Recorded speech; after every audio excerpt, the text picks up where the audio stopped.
सब देखने और सुनने वालों की खिदमत में मोहब्बत भरा सलाम। हमारे साथ हैं जनाब जुवेद इकबाल चीमा साहब। और चीमा साहब से आज कुछ इंटरनेशनल हालात पे भी बात करेंगे। पाकिस्तान में भी वैसे के वैसे ही हालात हैं और कोई तब्दीली नज़र नहीं आ रही, लेकिन शुरू करते हैं पाकिस्तान से। चीमा साहब, अगर तो आप जर्नैलों के हक में बयानात देते रहे। एक बंदे ने कॉमर्स बड़ा अजीब किया परसों, उसने कहा जर्नैलों को भी पता कि वो झूठ बोल रहे हैं। वो सिर्फ खुद नहीं झूठ बोलते, वो दूसरे लोगों को भी मजबूर करते हैं कि आप झूठ बोलें। और अगर वो नहीं झूठ बोलेंगे तो फिर उनके लिए ज़ाहिर है मुश्किल पैदा हो जाती है। तो ये चीज़ें कब तक चलती रहेगी? बेशुमार लोग जो हैं वो जेलों में भी पड़े हुए हैं। तो क्या देखते हैं, ये बाकी की ज़िंदगी जेलों में ही गुज़ारेंगे सब? जी, वालेकुम सलाम रहमतुल्लाहि बरकातहू। तमाम मैं आपके सुनने वाले और नाज़रीन की खिदमत में आदाब। जी मुबारक साहब, आपका क्वेश्चन बड़ा अहम है। असल में ना, जिस तरह हर आदमी का नज़रिया मुख्तलिफ होता है। मैंने 12 किताबें लिखी हैं और मैं इनकलाब पे लिखता हूँ। मेरी सोच है इनकलाब है कि इनकलाब is only solution of country, there is no other way to change this bloody nonsense system. तो मेरा ज़हन थोड़ा सा मुख्तलिफ है। मैं भी जर्नैलों के खिलाफ था और खिलाफ हूँ, इसमें कोई शक नहीं है कि जर्नैल की अपनी जहनीत भी होती है। मगर इस वक्त मैं इस नतीजे में पहुंचा हूँ कि इस इंस्टीट्यूशन ने बेड़ागर किया हुआ है। पीछे एक सोच है जो हर प्लानिंग करती है कि इसको बीडी मेंबर के खाते में देना है, अयूब को बीडी मेंबर काउंसलर, और फिर उसके बाद मुशर्रफ को नाज़म के मसले में को जाना है। और अवाम को यानी अवाम को, असल में अवाम को जाना होता है ना। और फिर कोई काउंसलर, कोई बीडी मेंबर, कोई नाज़म, कोई ये को वो, कभी काफ लीग को और कभी नून को, कभी पीपल्स पार्टी को, कभी इमरान खान को, यानी कि एक सिस्टम पीछे चल रहा है। वो एक मिशन पे चलते हैं कि किस तरह पाकिस्तान को हर वक्त स्टेबलाइज नहीं होने देना, इसको अपने पांवों पे खड़ा नहीं होने देना, और इसमें अपनी एक मकबूलियत कबूलियत की कोशिश करते रहना है और बिड़ागर करते रहना है ताकि अपना तसल्लुत कायम रहे। यानी एक मुकम्मल इंस्टीट्यूशन की सोच जो है ना, वो नेगेटिव है। गो के जर्नैल की अपनी सोच एक मनफी हो जिस तरह अभी है, और वो अपनी मनफी सोच के अंदर बहुत सारे किरदार ऐसे कर देता है जिस तरह उसको परेशानी भी होती है, उसकी आकबत भी खराब होती है, दुनिया भी खराब होती है, उसके अलावा उसकी जागनसाई भी होती है जो इस वक्त हो रही है, और उसमें अपना अमल दखल थोड़ा बहुत होता है। मगर पीछे जो वर्क करता है ना, वो है इंस्टीट्यूशन कि जो प्लानिंग करता रहता है कि फौज का तसल्सल किस तरह हमने इस अवाम के ऊपर रखना है, और सियासतदानों को हमने मौका नहीं देना कि वो खुल के खेल सके।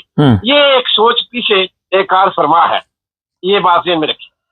जी। अच्छा, एक चीज़ तो बताइए कि पंजाब में जिस तरह उलमा को खरीदा गया 25-25 हज़ार में, आप देखते हैं इससे पंजाब में अब कोई तब्दीली आ जाएगी? कोई वहाँ पे इस्लाम ज़िंदा हो जाएगा? लोगों को कोई इस्लामी तालीमात का पता चलेगा? ज़ाहिर है मौलवी को पैसे दिए जाएँगे। पहले भी पैसे तो मिलते थे, मगर अब जी उन्होंने कहा जो हम कहेंगे वही आपने कहना है, अपनी मर्ज़ी से आप ज़िंदा नहीं रह सकते।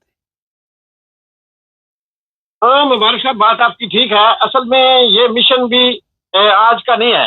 ये मिशन भी दरबारी जहनीत का है, और सल्तनत उस्मानिया से पहले भी ये मिशन था, सल्तनत उस्मानिया में भी ये मिशन था, सल्तनत उस्मानिया के बाद भी ये मिशन रहा, और हर दौर के अंदर ये मिशन रहा कि हर शहनशाह को वक़्त के उलमा की ज़रूरत पड़ती थी, फतवों की ज़रूरत पड़ती थी, और वो मौलवी मुयस्सर होते थे जो फतवे देने आ जाते थे। और वो भी हमने देखे हैं, सुने हैं, तारीख में जिंदा हैं, जिन्होंने कलमा हक कहा फिरौन के सामने, और वो ना बिके हैं ना झुके हैं।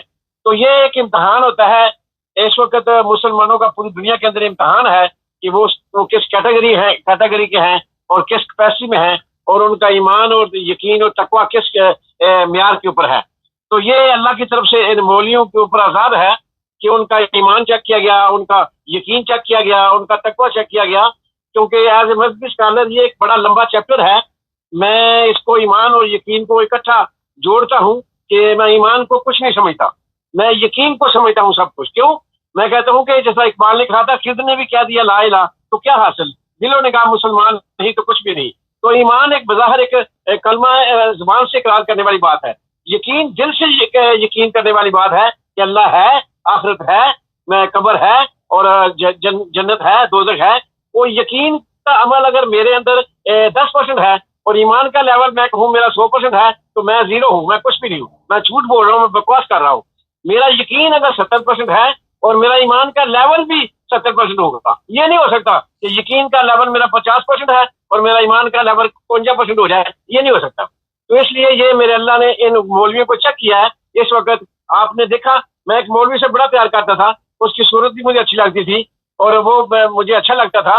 उसने एक दिन में बयान दिया है, अभी मैं चल रहा है यूट्यूब के ऊपर, कि माशाल्लाह वो जी तहज्जुद गुजार हैं और बड़े परहेजगार हैं। मैं उससे सवाल करता हूँ कि पहले तो मेरी सोच पे लानत कि मैंने उसको ज़हनी तौर पे अच्छा समझ लिया, मगर वो उसका किरदार बद किरदार इतना गलत निकला कि आजकल नहीं पता लगता। ये वही दज्जाल का वक्त है कि सुबह ये लोग जो है ना मुसलमान होंगे और जोहर के वक्त ये काफिर हो जाएंगे। तो इनका ईमान बिकते देर नहीं रखता। जिस तरह मिर्जे का ईमान बिक गया, दूसरों का ईमान बिक गया, ये लाल टोपी वाले का ईमान बिक गया। और ये उस बंदे ने जब कहा है भाई तूने तहज्जुद को देखा है उसको पढ़ते हुए, और अगर तहज्जुद ही सब कुछ है तो फिर जुल्म कहाँ गया? अगर तहज्जुद पढ़ने वाला जुल्म करता है तो उसकी तहज्जुद कहाँ गई, उसका ईमान कहाँ गया? वो तो मुसलमान ही नहीं है। हज्जाज बिन यूसुफ भी 10 पारे पढ़ता था तहज्जुद के वक्त, तो क्या वो जन्नत में चला गया? वो जहन्नम में चला गया। तो ये मौलवियों का मुबारक साहब एक इम्तिहान था। आपके सवाल का जवाब ये है, ये खरीदे गए हैं, ये बिके हैं और ये इस तरह ही चलता आता है। कोई थोड़े पैसों पे बिक जाता है, कोई ज्यादा पैसों में बिक जाता है, कोई अली मिर्जा की तरह बिग ब्रदर्स की झांसे में आ जाता है। तो ये सारे बिकने वाले लोग हैं। इनका ईमान अल्लाह जल्ले शानहू मुख्तलिफ तरीकों से चेक करते हैं और ये हम एक इम्तिहान से गुजर रहे हैं। पूरी कौम एक इम्तिहान से गुजर रही है, जिसमें जज फेल हो गए, स्वाफी फेल हो गए, वकील फेल हो गए, जज जनरल फेल हो गए, ब्यूरोक्रेट फेल हो गए। इस सारे के सारे फेल नहीं हुए, अब वही फेल हुए हैं जिनका ईमान और यकीन तकवा फिरौन के ऊपर था। तो इसलिए इसमें कोई फर्क नहीं पड़ने वाला। ये एक जवाल का सबब है और मुसलमानों का ये जवाल है, काफी देर से चल रहा है, अब ज्यादा हो गया है। तो इसलिए इसमें तब्दीली कोई क्या आनी है? इस्लाम का बेड़ा गर्क पहले भी था। मुसलमान तो मदरसे से नहीं निकलते, वहां तो या तो वहाबी निकलता है, या सुन्नी निकलता है, या देवबंद निकलता है, या गुठे चूमने वाला निकलता है, या सहाबा का निकलता है, या अल्लाह बया करेंगे। ये नहीं निकलते। ये मुसलमान नहीं मदरसे पैदा करता, ये एक फरकाबाजी शिरक पैदा करता है मदरसे। अगर मदरसे सही मुसलमान पैदा करें तो आज पूरी दुनिया के अंदर जितने मदरसे हैं ना, मुसलमान पूरी दुनिया के अंदर छा जाए। ये है आपका सवाल का जवाब। आप अभी ये कह रहे हैं मोहम्मद अली मिर्जा का अपना चीमा साहब, उसके ऊपर 295 ठोक दी गई और वो पकड़ के ले गए, 3 महीने पता नहीं कितनी देर वो जेल में रहा। तो उससे ज़ाहिर है उन्होंने कहा होगा कि अब आपने जनाब हमारे हक में बयान देना है, तो फिर ही आप बाहर जा सकते हैं। अब वहाँ पे रह के बंदा सच तो बोल नहीं सकता, तो इसमें क्या किधर जाए बंदा? और जब सच बोलेगा तो वो 295 ठोक देंगे उसके ऊपर। मैं कहता हूँ जी कुछ भी नहीं होगा। मौत है ना, जब मौत के ऊपर यकीन है कि इमरान खान भी तो डटा हुआ है ना, इमरान खान भी तो खड़ा हुआ है ना। जो जेल के अंदर मेरे भाई इस वक्त हैं जेल के अंदर, वो अपने ईमान और यकीन के ऊपर है ना, वो डटे हुए है ना। उमर सरफराज चीमा साहब गवर्नर थे जो, वो भी तो डटे हुए है ना। तो ऐसे कोई बात नहीं है, जब मरना है मौत ने आना है। अगर मैं अपना मौत के डर से इसके फिरौन के आगे झुक जाऊंगा तो क्या होगा? मौत तो मेरी फिर भी आनी है मुबारक साहब। यही एक इम्तिहान होता है और उस इम्तिहान में अगर अकेला इमरान नहीं है जिम्मेदार के वो पास हो जाए बाकी सारी कौम फेल हो जाए, नहीं। ये जिसने खड़े रहना है उसी ने अपना जन्नत कमानी है, क्योंकि जन्नत दोज़ख का फैसला, आखिरत का फैसला, ये सारे फैसले मेरे इस दुनिया के किरदार के बारे में चलेंगे। जो मेरा किरदार होगा उसी का फल मुझे मिलेगा। ये तो एक ईमान है मुसलमान का, इस बात पे यकीन है कि हमने ये करना है। तो ये इम्तिहान में फेल हो गया है अली मिर्जा साहब। लानत है इनके ऊपर, लानत है उन मौलवियों के ऊपर, लानत है इस जो है अशरफी के ऊपर, लानत है उन मुल्ला के ऊपर जो अपना ईमान बेच रहे हैं थोड़े से पैसों के लिए और थोड़े से अपने वजारत और या मशहूरी के लिए जो ईमान बेच रहे हैं। यही तो इम्तिहान है, इसलिए तो ये जहन्नम में जाएंगे। ये सारे हाफिज़े कुरान और बड़े बड़े आलम, बड़े बड़े फतवी मौलवी, अल्लाह जल्ल शानहू ने बड़े बड़े उलमा को, बड़े बड़े अवाम को इस महफिल से गुजारा है। कई को इश्क में मुबतला किया और कई को किसी तरह मुबतला किया। सिर्फ इम्तहानात थे।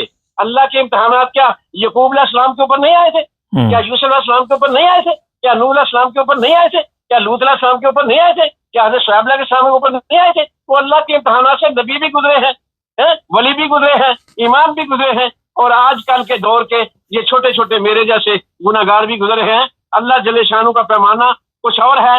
असल में हमें एक बात आखिरी कहता हूँ कि हमें निज़ाम कुदरत का पढ़ाया ही नहीं गया, हमें दरस सीरत नबवी पढ़ाई नहीं गई, हमें सीरत नबी का पता नहीं है, हमें कुदरत के निज़ाम का पता नहीं है कि कुदरत का निज़ाम अल्लाह चलाता किस तरह है। इसलिए हम तो फरकाबाजी में मुब्तला हैं, शिरक में मुब्तला हैं। अगर हमें सही पता चल जाए, क्योंकि हमारे पास तो तदरीस का आलम ही नहीं है, तो वो तो हुकूमत ने इसलिए ख़त्म कर दिया कि ये शोर न दे, तो वो तो शोर वाली जगह है, उस शोर वाली जगह पे इनको नहीं पहुंचने दिया। और इमरान खान ने अगर इनको थोड़ा सा शोर दे दिया है तो अब ये इमरान खान से हसद बुग़्ज़ कीना नफरत की आग में जल रहे हैं। ये है असल बात। थोड़ा सा इंटरनेशनल हालात पे नजर डालते हैं। चीमा साहब, क्या ईरान का मुस्तकबिल देख रहे हैं? हाँ, मुबारक साहब, इंटरनेशनल पे जाने से पहले मुझे एक बात याद आ गई।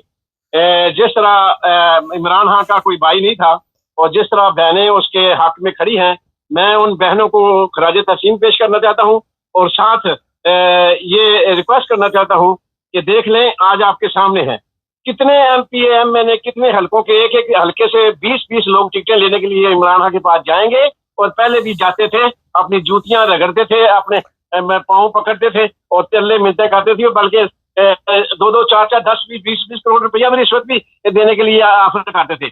आज उनमें से एक बंदा भी MNA-MPA उन बहनों के साथ खड़ा होने को तैयार नहीं है। और वो गंडापुर जैसे को पैगाम देना चाहता हूँ, अगर चुप रहता तो उसकी इज्जत रहती, अगर वो चुप नहीं रहा तो उसकी इज्जत पहले ही खत्म हो गई थी।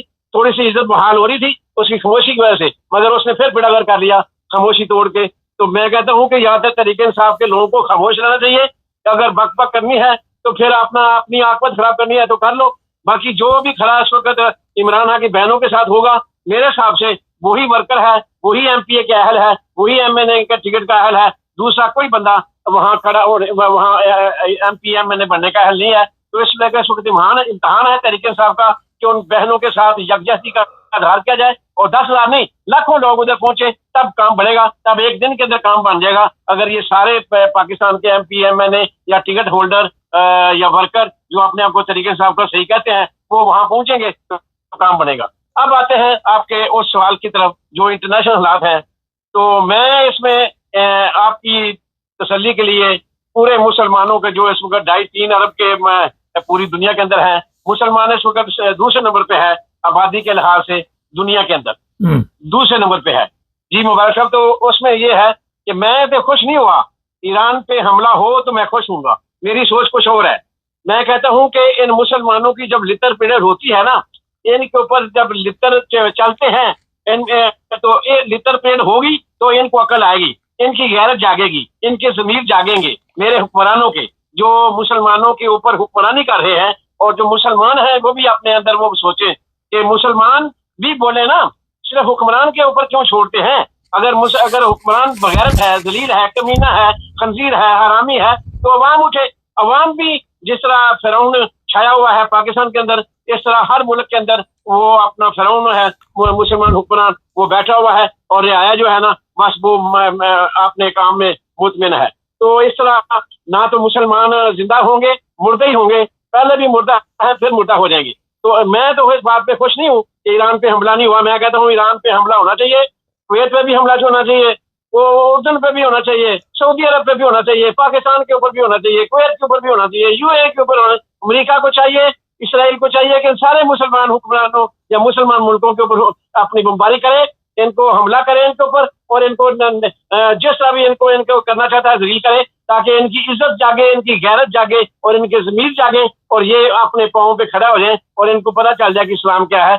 मुझे तो खुशी होगी जैसे अमेरिका और इसराइल मिलके ईरान पे ऊपर हमला करेंगे, क्योंकि एक ही मुल्क रह गया है, बाकी तो सारे सर नगू हो चुके हैं, एक ही मुल्क रह गया है, शायद वहां से कुछ चिंगारी निकल आए। तो अगर तबाह होना है तो कर ले शौक पूरा, कम अज कम शायद किसी की गैरत जाग जाए। चले, बहुत शुक्रिया चीमा साहब का, थैंक यू। ओके जी, शुक्रिया, थैंक यू। ये जी जुवेद इकबाल चीमा साहब, असल में तकलीफ ये होती है कि जब आप इस्लाम का नाम लेते हैं और फिर काम इस्लाम वाले नहीं, जो भी चीमा साहब ने भी उलमा के बारे में यही कहा कि سب نے لیبل تو لگایا ہوا اسلام کا، چندہ اکٹھا کرنا، لوگوں کو غلط راستے پہ لے کے گئے، نہ کوئی مدرسوں میں کام، جو کچھ وہاں ہو رہا ہے سب کو پتہ ہی ہے۔ اس کے جو رزلٹ نکلے ہیں وہ بھی نظر آ رہے ہیں، جو پاکستان کی حالت ہے یا مسلمان ممالک کی۔ تو تکلیف اس چیز کی، اتنے مسلمان ممالک، مقصد یہ تھا ان کا، ہونے کے باوجود بھی آج امریکہ کے محتاج، امریکہ کے بغیر چل نہیں ہم سکتے، یہ ہماری حالت ہو چکی ہے۔ چینل کو سبسکرائب کریں، جڑے ہمارے ساتھ، آگے اور پروگرام دیکھتے رہیں۔